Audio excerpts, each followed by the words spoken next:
Scene 1, medium shots, slate 1, take 1.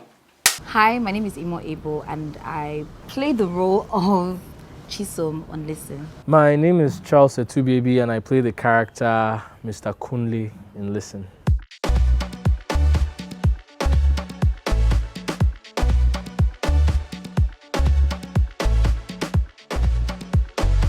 Oh, Bayo, you are copying from her. Oh, you like to copy from her, eh? That's what you want to do? Well, get your things and go to the front. Funke, come and take this position. You can't even let someone come.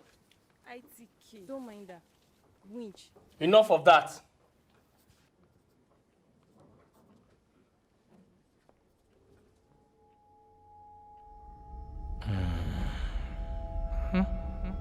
She has embraced on nearly ripe.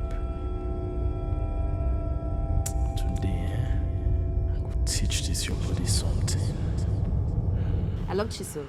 She was the help that girl needed at that time, and in this kind of society we live in where people do not exactly get justice, I'm happy that she was not even hurt at all. Chisom's friend, that is, was not hurt, and Chisom was able to help her newfound friend, even if she always had her in class, always knew her in class. It was a good opportunity for Chisom to reach out to the girl and change who she is. As an actor, I love the character Kunle because he challenged me to try my best to get into the mindset of that kind of individual. So he's a molester, he's a pedophile. The thing about that is, for one to be a pedophile, to get to the point where you move from being ashamed, because it's frowned upon, from being ashamed to being comfortable with the idea, to actually being confident enough to want to act out that. The mindset of the individual has to get to that point. So for me, that challenged me to have to give him some form of justification as to why he was doing what he was doing.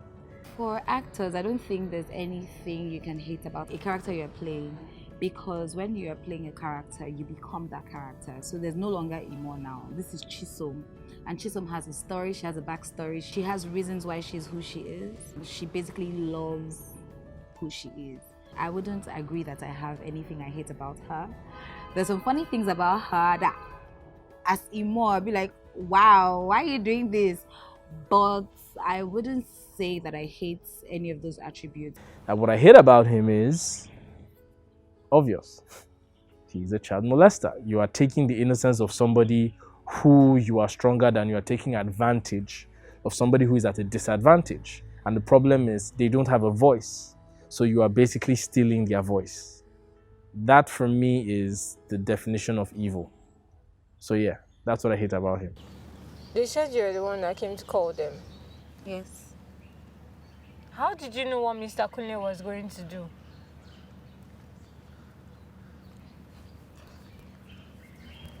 Just the way he was looking at you. My biggest challenge taking on the role of Chisom was becoming her.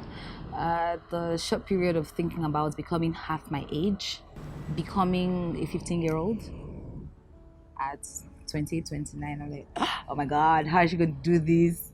Okay, yes, I'm lucky to have the smallish structure. But I mean, the smallish structure doesn't always help you. You have to become the person and you have to be believable. I got close to the students when I got into the school. When I met with the students, I started talking to them like I was their mates. I started interacting with them like we're mates, we're age mates. I'm not miss or auntie or whatever it is that we attribute to older people. I became their mates and I had to be their mate for the 3 days of shoots, and I saw myself being playful even afterwards. The biggest challenge I faced bringing Mr. Kunle to life was actually justifying why he was doing what he was doing, which I don't think I completely did, because in order to do that, I had to mentally take myself to somewhere I wouldn't want to go.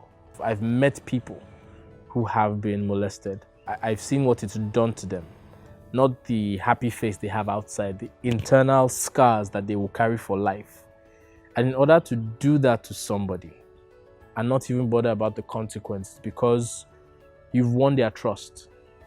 So for me, it's just getting to that point of thinking that this person is a monster, but I have to justify him being a monster.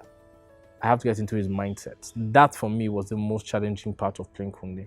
Think about this project now. I'm going back to 2019 and like, hey, we took walks from the guest house to the cafeteria to eat with the students, and then to set, from set to the cafeteria.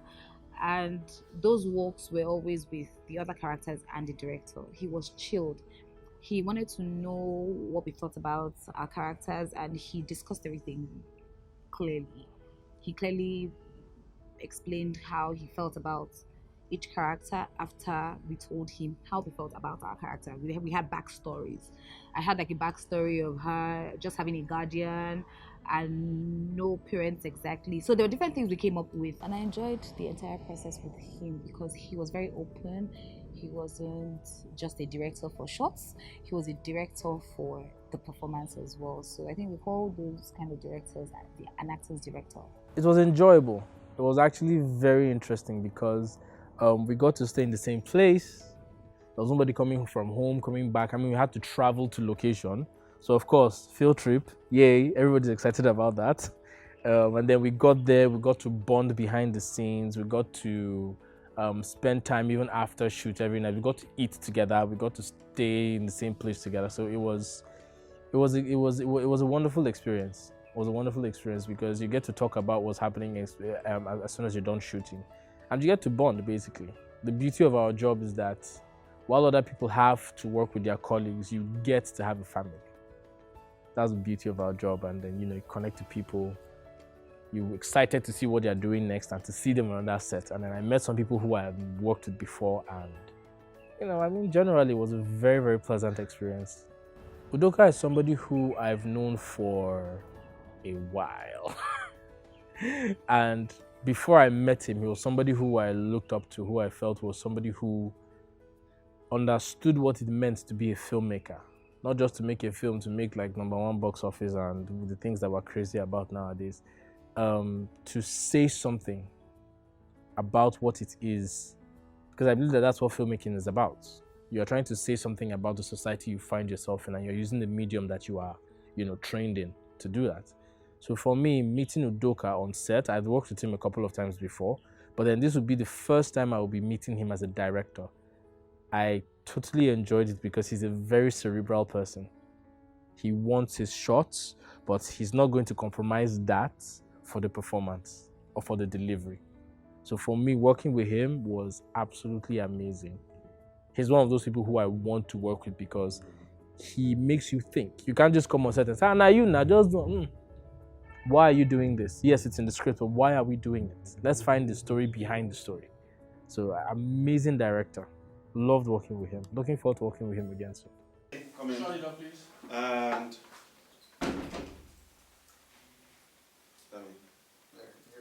action.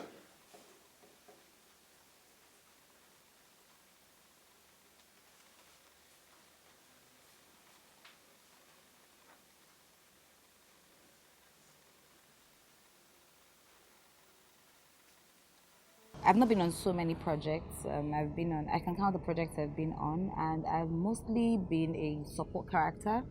There's some other support characters that I've loved, but Chisom being the only major character I've played so far in my career in Nollywood. I'd call her the best, my most favorite character. Yes, that's the most favorite character I've ever played, Chisom. Being on that set was beautiful. Acting as Chisom gave me some sort of fulfillment, even if this was a short film at the time. I felt like, now I'm doing my work. I think Trino Studios is doing something that a lot of people in the industry are not thinking about. With this whole run of comedy, everybody wants to make a comedy to make a box office. Trino is taking the initiative to work in fields with themes that are not really explored here. I mean, from Sylvia to Listen. Even though Ras Guy is a comedy, it's like a different take on what it is. So I love the fact that Trino Studios is doing that, exploring new vistas in our storytelling here.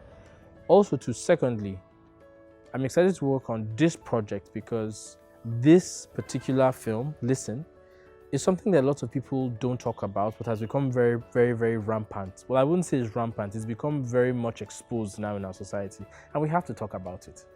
And Trino has the courage to actually shoot a film that explores this. Lots of people would not want to do that because of probably the actors might feel they'll be stigmatized, but no. If this character is a monster, play the character as a monster. Let people see that these things are actually real in society. So for me, I'm excited to work with Trino because they actually have the courage to tell these stories.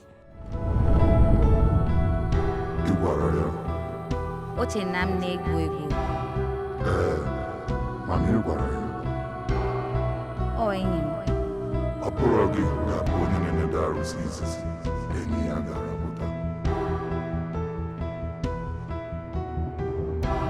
Oh, enjoy. Nsogbu adịghị. Ị gaghị asị m ya na